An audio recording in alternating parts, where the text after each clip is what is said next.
ഭാഗ്യലക്ഷ്മി കൂടി നമ്മുടെ ഈ ചർച്ചയിൽ പങ്കെടുക്കുകയാണ്. ശ്രീമതി ഭാഗ്യലക്ഷ്മി, ഇപ്പോൾ നമുക്കറിയാം കഴിഞ്ഞ കാര്യങ്ങളാണ്. അമ്മയിലെ ഭാരവാഹികൾ സമ്പൂർണ്ണമായി അവർ സ്ഥാനമൊഴിഞ്ഞിരിക്കുന്നു. ഇപ്പോൾ സിദ്ദിഖിനെതിരെ കേസ് വന്നിരിക്കുന്നു. അതേപോലെ തന്നെ രഞ്ജിത്തിനെതിരെ ഇപ്പോൾ രഞ്ജിത്തിനെതിരെ കേസ് എടുത്തിട്ടുണ്ട്. അദ്ദേഹം മുൻകൂർ ജാമ്യത്തിന് ഒക്കെ ശ്രമിക്കുന്നു. എല്ലാവരും സിനിമാ മേഖലയിൽ അല്ലെ ചലച്ചിത്ര മേഖലയുമായി ബന്ധപ്പെട്ട് നിൽക്കുന്ന ആളുകളെല്ലാം പറയുന്നത് ഇതൊരു ശുദ്ധികലശത്തിൻ്റെ കാലമാണ്, എല്ലാം കലങ്ങി തെളിയുമെന്നാണ് പറയുന്നത്. അങ്ങനെ തന്നെ പറയാമോ ഭാഗ്യലക്ഷ്മി? ഇത് ഈ സമയത്ത് പറയാമോ ഇല്ലയോ എന്നറിയില്ല. ഈ ശുദ്ധികലശം എന്ന് പറയുന്നത് മലയാള സിനിമയിൽ മാത്രമല്ല, സ്ത്രീകൾ ജോലി എടുക്കുന്ന എല്ലാ സ്ഥലത്തും തന്നെ ഇത്തരം കമ്മിറ്റികളും ഇത്തരം ശുദ്ധികലശങ്ങളും ഒക്കെ വരേണ്ടതാണ്. തീർച്ചയായിട്ടും മലയാള സിനിമാ ലോകമായതുകൊണ്ടും വളരെ ഗ്ലാമർ വേൾഡ് ആയതുകൊണ്ടും ആളുകളുടെ നോട്ടം മുഴുവനും സിനിമാക്കാരിലേക്കാണ്. അതുകൊണ്ട് മാത്രമാണ് ഇവിടെ ഇപ്പൊ ഇത്രയും പ്രശ്നങ്ങൾ നടന്നുകൊണ്ടിരിക്കുന്നത്. ഇതിനി ഓരോ സ്ഥലത്ത് ഇതുപോലെ ഓരോ കമ്മിറ്റികൾ ഉണ്ടാക്കി കഴിഞ്ഞാൽ അവിടെയെല്ലാം ഇതിനിരട്ടിയും സ്ത്രീകൾ വിഷയങ്ങളുമായിട്ട് പുറത്തേക്ക് വരും. നല്ലൊരു വിഷയമാണ് സിനിമയിൽ അങ്ങനെ ഒരു കാരണം പൊതുവെ ഇപ്പോഴും ഈ 2024 ഇന്നും സിനിമയിൽ പ്രവർത്തിക്കുന്നവരെ പ്രത്യേകിച്ച് സ്ത്രീകളെ മോശം സ്ത്രീകളായി കാണുന്ന ഒരു പ്രവണത പൊതുവെ സമൂഹത്തിൽ കാണുന്നുണ്ട്. ഇങ്ങനെയുള്ള വിഷയങ്ങളെല്ലാം പുറത്തു വരുമ്പോൾ അത് കുറെ കൂടി അത്തരം അഭിപ്രായങ്ങൾ ശക്തമായിക്കൊണ്ടേയിരിക്കുന്ന ഒരു സാഹചര്യത്തിൽ ഇതിനകത്ത് ഒരു മാറ്റം വരേണ്ടത് വളരെ അനിവാര്യമാണ്. അതോടൊപ്പം തന്നെ ഓരോ പെൺകുട്ടികളും മനസ്സിലാക്കേണ്ട ഒരു കാര്യം, പലപ്പോഴും അത്തരം സംഭവങ്ങൾ നടക്കുമ്പോൾ ഉടനെ അത് പ്രതികരിച്ച് 10 വർഷം 12 വർഷം പൂട്ടി വെച്ചിട്ട് പിന്നെ വെളിയിൽ വന്ന് പറയുകയല്ല വേണ്ടത്. അങ്ങനെ നമുക്ക് പറയാനുള്ള അഭിപ്രായങ്ങൾ അന്നന്ന് പറഞ്ഞുകൊണ്ട് പോയിരുന്നെങ്കിൽ ഇതിങ്ങനെ ഇത്രയും വലിയൊരു ഭൂതത്തെ പോലെ വളർന്ന് വലുതാകില്ലായിരുന്നു. എല്ലാവർക്കും നോ എന്ന് പറയാനുള്ള എല്ലാ സ്വാതന്ത്ര്യം എടുത്തിട്ടുണ്ട്. അപ്പൊ പറയും നോ എന്ന് പറഞ്ഞാൽ പിന്നെ അവസരം ഇല്ലാതെയാവുമല്ലോ. അങ്ങനെയൊന്നും അല്ല.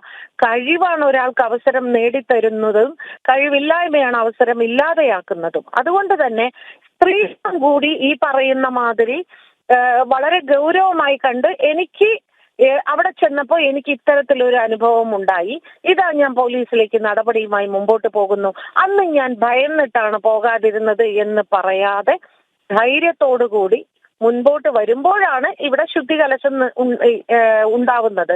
അതല്ലാതെ ഇപ്പൊ കുറെ പേര് രാജിവെച്ചു, അവര് മാറിപ്പോയി, അടുത്ത് വേറെ കുറെ ആൾക്കാർ വന്നു, പിന്നീട് അവരും ഇതുപോലെ പെരുമാറി എന്ന് പറയുമ്പോഴല്ല.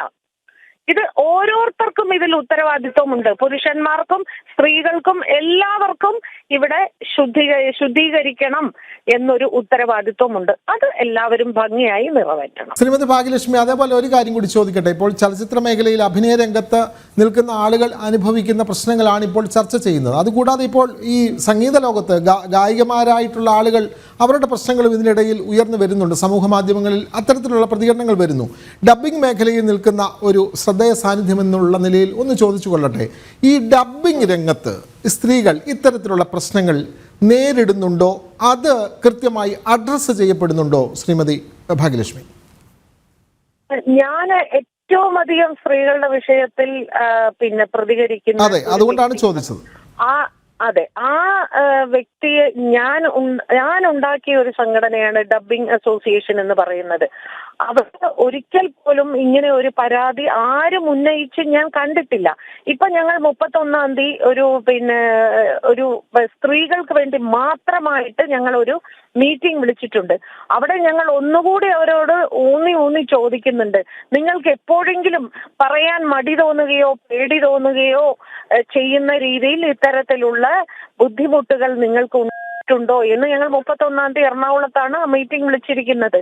ഇതുവരെ അങ്ങനെയുള്ള പരാതികൾ ഒന്നും വന്നിട്ടില്ല. അങ്ങനെ ആരെങ്കിലും പറയാൻ ഭയപ്പെട്ടിട്ടുണ്ടെങ്കിൽ, അത് പുറത്ത് വരാതിരുന്നിട്ടുണ്ടെങ്കിൽ അത് ഞങ്ങൾ മറ്റന്നാള് മീറ്റിംഗിൽ എല്ലാവരോടും വിശദീകരണം ചോദിച്ചിട്ടുണ്ട്. അപ്പോൾ തീർച്ചയായും ഈ അമ്മയിൽ നിന്നും WCC ഉണ്ടായതുപോലെ ഈ ഡബ്ബിംഗ് മേഖലയിൽ നിന്നും ഒരു WCC ഉണ്ടാവില്ല എന്ന് ഉറപ്പിച്ച് പറയാം അല്ലേ ശ്രീമതി ഭാഗ്യലക്ഷ്മി? ഈ WCC ആണ് മലയാള സിനിമയുടെ എല്ലാ മാറ്റങ്ങളും. അങ്ങനെ ഒരു ധാരണ തന്നെ നിങ്ങൾ ആദ്യം മാറ്റണം. അങ്ങനെയൊന്നുമില്ല. ഇത് WCCക്കും WCCയുടേതായിട്ടുള്ള ഒരുപാട് കുഴപ്പങ്ങൾ എനിക്ക് വ്യക്തിപരമായി പറയാൻ സാധിക്കും. ഇവിടെ 100% അങ്ങനെയൊന്നും ഇല്ല. അതില് ഒരുപാട് പ്രശ്നങ്ങളുണ്ട്. ഇവിടെ ജൂനിയർ ആർട്ടിസ്റ്റ് എന്ന് പറയുന്ന ഒരു വിഭാഗമുണ്ട്. അവരെ കുറിച്ച് ഇവിടെ ആരാ ഈ WCC സംസാരിക്കുന്നുണ്ടോ? ജൂനിയർ ആർട്ടിസ്റ്റിനെ കുറിച്ച് അവര് ഇന്ന് വരെ ഒരാൾക്ക് അവരുടെ അടുത്ത് എന്ന് പരാതി പറയാൻ സാധിച്ചിട്ടുണ്ട്? അല്ല, അവർക്ക് അമ്മയിൽ മെമ്പർഷിപ്പ് പോലും ഇല്ല. അമ്മയിൽ മെമ്പർഷിപ്പ് പോലും ഇല്ല. ഒരിടത്തുമില്ല. അവർക്ക് സംഘടനയേ ഇല്ല. അത് നിങ്ങൾക്കറിയാമോ? അവർക്ക് സംഘടന ഉണ്ടാക്കണം എന്ന് WCC ഒരിടത്ത് ഊന്നി പറയണം ഞാൻ കേട്ടിട്ടില്ലല്ലോ. എന്തേ അവര് പറയാത്തത്? അവർ സ്ത്രീകൾക്ക്, മലയാള സിനിമയിലെ സ്ത്രീകൾക്ക് വേണ്ടിയുള്ള സംഘടനയല്ലേ? സംഘടനയല്ല, അതൊരു കൂട്ടായ്മയാണ്. അത് സംഘടനയായിട്ട് പോലും അവർ ഇതുവരെ രജിസ്റ്റർ ചെയ്തിട്ടില്ല. അതിന്റെ പ്രസിഡന്റ് ആരാ, അതിന്റെ സെക്രട്ടറി ആരാ, ആരോടാണ് പോയി പരാതി പറയേണ്ടത്? ഒന്നും ഒരു വ്യക്തതയില്ലാത്ത ഒരു കൂട്ടായ്മയാണത്.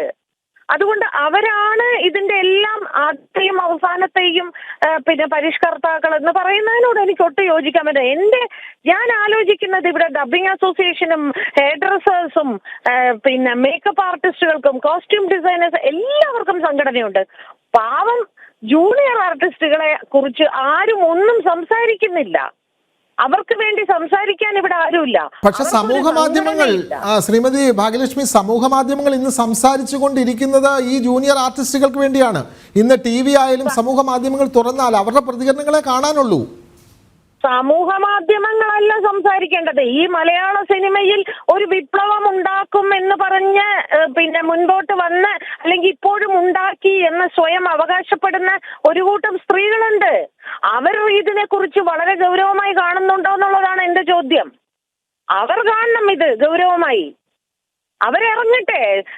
ഈ കേരളം ഒട്ടായി ഇപ്പൊ ഞാൻ മെനഞ്ഞാന്ന് അന്വേഷിച്ചപ്പോ കേട്ട ഒരു എനിക്ക് അത്ഭുതം തോന്നിപ്പോയി. ഞാനത് വളരെ പ്രധാനപ്പെട്ട ഒരാളോട് ചോദിച്ചു, ഇവിടെ മലയാള സിനിമയിൽ എന്തുകൊണ്ടാണ് ജൂനിയർ ആർട്ടിസ്റ്റുകൾക്ക് സംഘടന വരാത്തത്?